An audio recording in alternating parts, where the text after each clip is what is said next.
Rocket जो हमारा satellite होता है उसके ऊपर जो कवरिंग होता है वो उसमें हम टीएलएस कहते हैं, वो सेकेंड स्टेज में सेपरेट होता है। उस टीएलएस का फंक्शन है टीएलएस। उसके बाद जो कोर इंजन होता है वो सेपरेट होता है थर्ड स्टेज में, और उसके बाद क्रायोजेनिक इंजन सेपरेट होता है। तो इस प्रकार ये जो उसके पार्ट्स होते हैं वो सेपरेट होते हैं।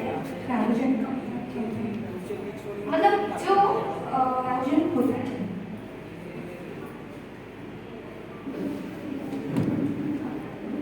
उसके बाद जो चंद्रयान था, जो वो सैटेलाइट था, वो किस तरह से उसका जो पाथ था वो किस तरह से था वो मैंने इधर दिखाया है।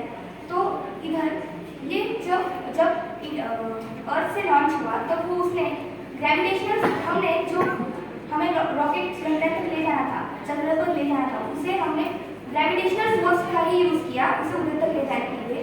वो पहले बार सबसे पहले तो वो उसने अर्थ का 5 बार चक्कर निकाला।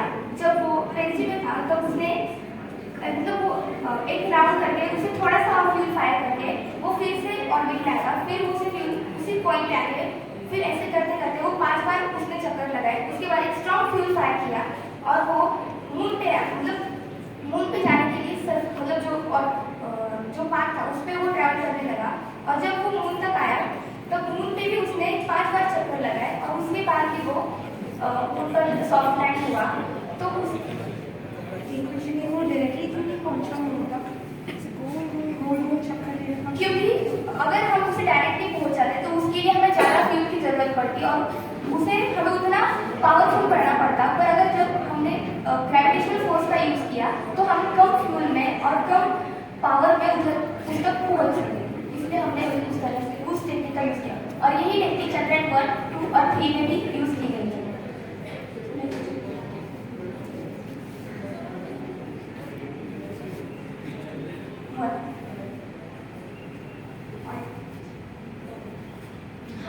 तो अभी हम जो चंद्रयान मिशन हुए उसके बारे में डिटेल में जानकारी देंगे। तो चंद्रयान 1 जो था उसके डायरेक्टर आनंद पुरी थे। उसका लॉन्च व्हीकल का नाम PS-11 था। वो उसकी लॉन्च डेट 22 अक्टूबर 2008 थी। उसका मिशन लाइफ 2 इयर्स का था। उसकी लॉन्च वेट 1380 kg था। उसकी लैंड डेट 14 नवंबर 2008 थी और बजट ₹386 करोड़ था। नाउ अभी हम उसने वहाँ क्या क्या वर्क किया उसके बारे में जानकारी देंगे। उसने the major discovery of Chandrayaan 1 is that it founded water means H2O and hydroxide means OH on lunar surface, and it discovered the elements or compounds like magnesium, calcium, iron, etc. on the lunar surface. कहाँ पे land किया, उस point का नाम क्या था? वो land नहीं हुआ, उसका ऑर्बिटर हमने किया था। तो वो ऑर्बिटर था जो उसके ऑर्बिट में 2 इयर्स तक रहा। नाउ अभी हम चंद्रयान 2 के बारे में इंफॉर्मेशन लेंगे। चंद्रयान 2 के डायरेक्टर मिस्टर तारिकर थे और वो लॉन्च LVM-3M1 से किया गया। उसकी लैंड लॉन्च डेट 22 सितंबर 2019 थी। उसकी मिशन लाइफ, उसकी ऑर्बिटर की मिशन लाइफ 7 इयर्स की थी। उसकी लॉन्च वेट 3850 kg थी। उसकी लैंड डेट 6/9/2019 थी और उसका बजट ₹978 करोड़ था। अब देखते हैं कि उसने क्या वर्क किया। तो चंद्रयान 2 ने उसके ऑर्बिटर ने चंद्रयान मतलब मून की ऑर्बिट में रहकर वहाँ की लोकेशन, वेदर और उसकी वेरिएशन का स्टडी किया और उसने उसका लूनर सरफेस का मैप बनाया। Some people say that Chandrayaan 2 was a failure, but no, it's not a failure. बल्कि उसका जो लैंडर था वो सॉफ्ट लैंड नहीं हुआ, वो फेल हुआ। और जो उसका ऑर्बिटर था वो मून की ऑर्बिट में था और उसने वहाँ की मतलब वहाँ की सरफेस का मैप बनाया और वहाँ की स्टडी की। अभी चंद्रयान 3, तो चंद्रयान 3 के मिशन डायरेक्टर थे मोहन कुमार। वो 14 जुलाई 2023 में लॉन्च हुआ। उसका लॉन्च व्हीकल का नाम था LVM-3M4। उसकी मिशन लाइफ 14 अर्थ डेज की थी।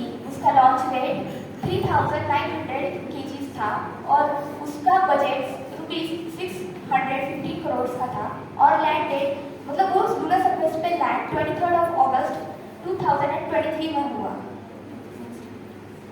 और अभी वो मतलब उसने चंद्रयान पे मतलब मून पे क्या क्या वर्क किया उसके बारे में हम देखेंगे। तो चंद्रयान 3 ने वहाँ पे मतलब silicon, calcium, iron, manganese, oxygen etcetera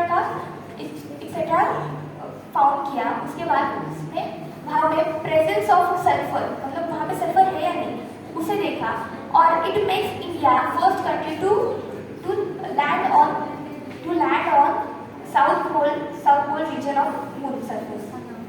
उस किसका ऑर्बिटर या जहाँ पे लैंड हुआ उस पॉइंट का नाम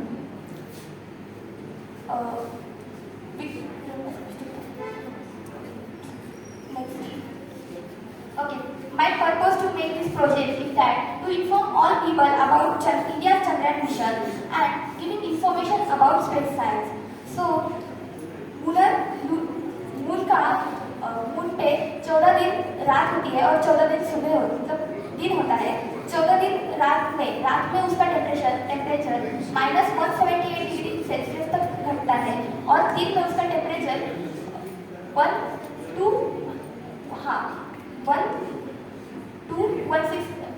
216 डिग्री सेल्सियस तक बढ़ता है। और